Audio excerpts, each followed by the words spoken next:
Namaste, myself Triveni Purana, Assistant Professor, Faculty Physiotherapy and Diagnostics.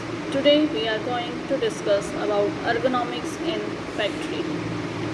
On the factory floor, humans come into close contact with the machinery from simple hand tools through to sophisticated machine tools.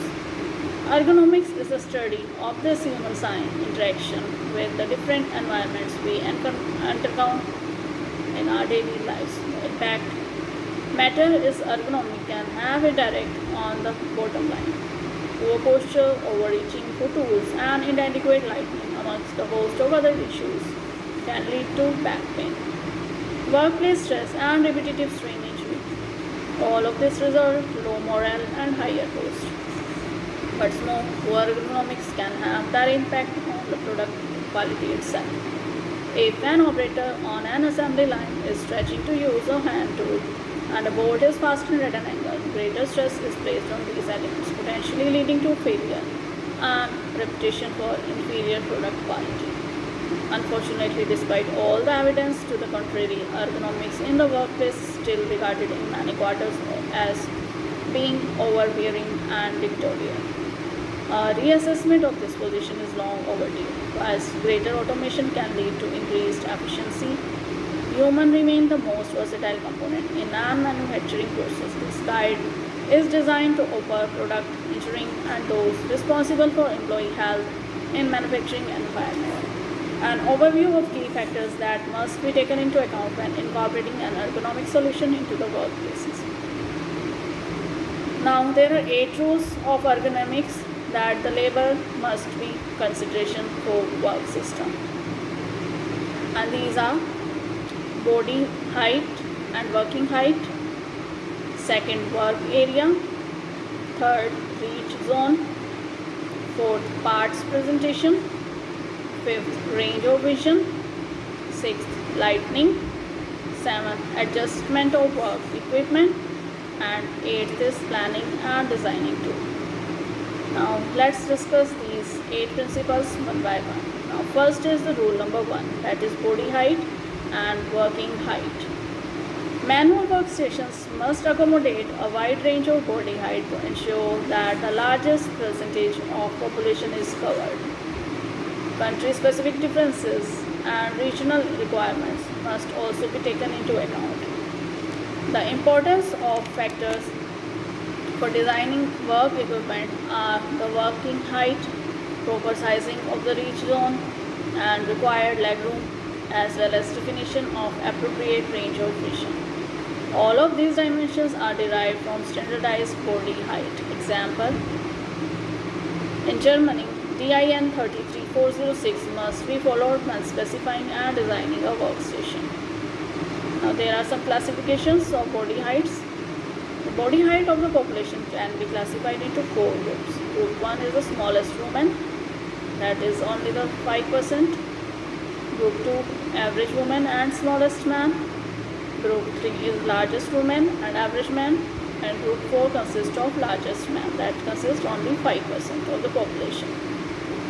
Now what is the definition of the optimum working height? Optimum working height is based on the body height range and the type of activity to be performed. If you are taking all body heights into consideration, the average optimum working height for an average requirement is 1125 mm for sit down or stand up workstations. Now what is the definition of the table height? The table height follows from the optimum working height minus the height of workpiece or insertion point. To ensure sufficient legroom for those in body height group 4, we recommend a minimum height of 1000 mm for sit down and stand up workstations.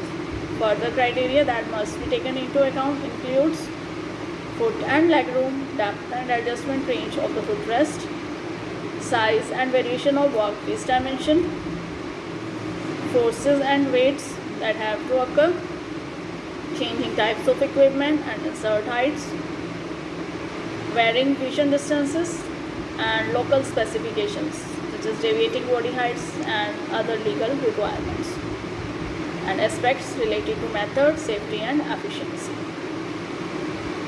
Now Now there is a concept of Rexroth, sit down and stand up for production. The sit down or stand up concept, developed and recommended by Bosch Rexroth, makes it possible to work at the same height when sitting and standing. This compensates for different body heights. The concept permits changes in posture, which reduces stress and increases performance. This is not possible with a purely sit down or stand up workstation alone. Now, what is flow rack design? The container weight and type of activity are decisive when designing flow rack system. The following aspects should also be taken into account for material supply and removal. Total load on the employee during the shift, country specific requirements and standards. Now the second rule that the labor should be considered during work is work area. Ergonomic workstations are at the center of assembly line production.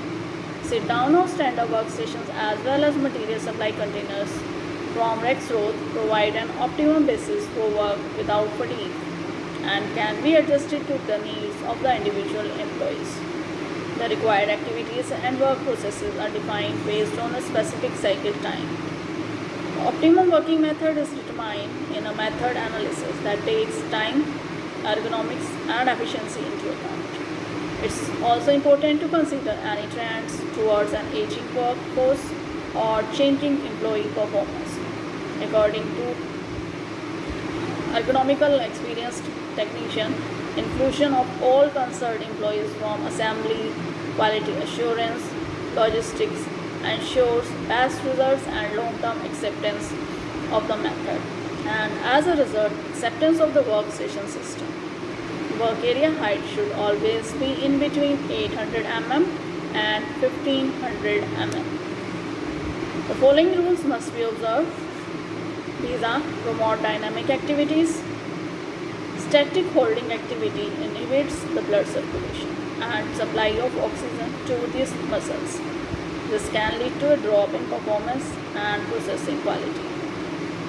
Next consideration is avoid work above the heart, that is over 1500 mm. Otherwise, the blood circulation and supply of oxygen to the muscle is reduced, which leads to drop in performance. Work that requires bending below 800 mm taxes employees disproportionately and should be avoided. And allow for varying physical exertion. Example, through sit-down or stand-up workstations or job rotation. Varying physical exertion reduces stress on the employee and increases performance. And the last observation should be considered: minimize exertion. Example, through the use of manual roller section or lifting aids, as well as by selecting lighter weight material. Now the rule 3 for labors is reach zone. Following rules apply for an ergonomic reach zone design. All containers, equipments, operating elements must be easily accessible and arranged in the anatomic physiological range of movement for the employee. Torso rotations and shoulder movement, particularly when under exertion with weight more than 1 kg, should be avoided whenever possible. What are the characteristics of this zone? Optimum for working with both hands, as both hands can reach this zone and within the employee's field of vision. It is for fine motor movements and it is possible to handle lighter weights and also enables improved inspection and coordination activities. It is for pure lower arm movement. Smaller muscle groups are in use and the area for workpiece support, workpiece pallet or equipment is necessary. Next is for gross motor movement, area for tool and parts that are often grabbed with one hand. Upper and lower arm movement without use of shoulder and rotation of the torso. And the third category, for occasional handling, that is emptying containers or transferring part of the range of movement for the next employee with shoulder and torso movements. Now the rule number 4 is parts presentation. All reach distances should be as short as possible to avoid unnecessary movements that add nothing to the value and thus avoid waste. grab containers, and part containers that are in direct reach of the employees are ideal. The position of these containers should enable a flowing movement that curves upward away from body when parts are removed. The following aspects must be taken into consideration for part supply. This is positioning of all grab containers. More frequently a grab container is used, the shorter the reach distance should be. Heavy parts should be stored within the reach in the lower container to avoid unnecessary exertion. Bending of the torso below 800 mm places a disproportionate strain on the human body. Use of geometric and physical feature of the part during parts transfer. Arrangement of different sized container according to parts geometry, maximum weight and refill cycle. Reduction of time for part supply and removable by up to 80%. Now what is the rule number 5? It is range of vision. For optimal workstation design, it is important to follow recommendations on ergonomics for vision as well. You can differentiate between two vision areas. In the field of vision, several objects can be seen in focus simultaneously without moving the eyes or head. Additional focusing for depth may be required here. In the visual field, objects can be seen by moving the eyes but not the head. Additional focusing for depth may also be necessary here. Head movements are required outside these ranges. When standing, the angle of the view is 30 degrees from the horizontal plane and 45 degrees when sitting. The following aspects must be taken into account during planning. These are: avoid unnecessary eye and head movements, implementing vision distances that are as identical as possible eliminates refocusing. Avoid fastening locations not visible to worker. Complying with these recommendations facilitates work and increase productivity. Every time you turn your head or change the direction of vision and refocus, result is lost time and money. The exact value can be determined. Now the rule number 6 is lighting. The right light adapted to an activity at the workstation is the basic prerequisite for a high efficiency and processing quality. Optimum lighting prevents premature fatigue, improves concentration and reduces the risk of error. Important aspects for planning workstation lighting include: avoid strong contrast and avoid glare and reflection. Now the rule number 7 is adjustment of work equipment. To maintain performance and promote productivity, all work equipment near the workstation must be precisely adjusted to the employee and the activity. All height adjustable workstations should be adapted to both the product and the worker.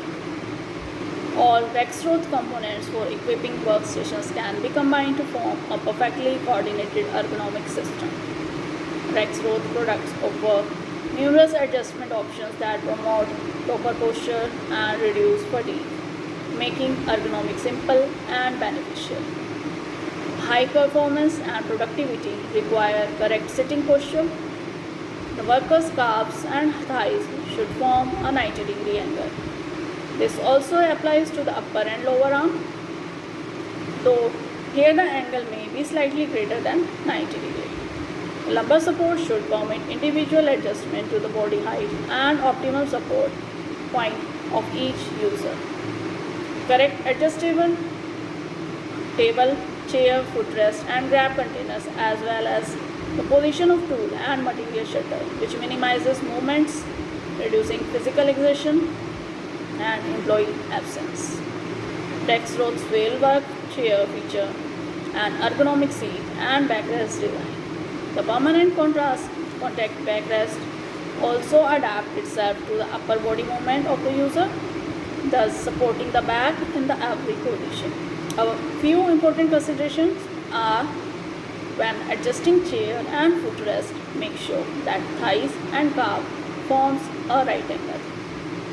Information boards should be hung at the eye level to avoid unnecessary head movements. The angle of the shelves for the material supply should be adjusted to create short direct reach distances. Use lifting aids to supply heavy parts. Monitor, brackets and tool shelves can be adjusted to any height. With height adjustable workstations, the optimum working height can be adjusted according to the size of the person or product. Information on how to adjust the work equipment can be provided on information boards. If processes, products, or employees change frequently, check the work equipment regularly to ensure proper ergonomic adjustments. Now the last rule, rule number 8 is planning and designing tools. Planning templates are helpful to use, easily generate sketches or check whether printouts are ergonomic. You can also take advantage planning software for assembly systems. Rexroth guides you through all the necessary steps to select, configure and order products. Pros are saving in time, flexibility, error prevention. Multiple workstations are linked to form a production line that follows lean production principle. This highly user-friendly software accelerates and simplifies planning of application-specific workstation, flow racks, and material shelters. Thank you.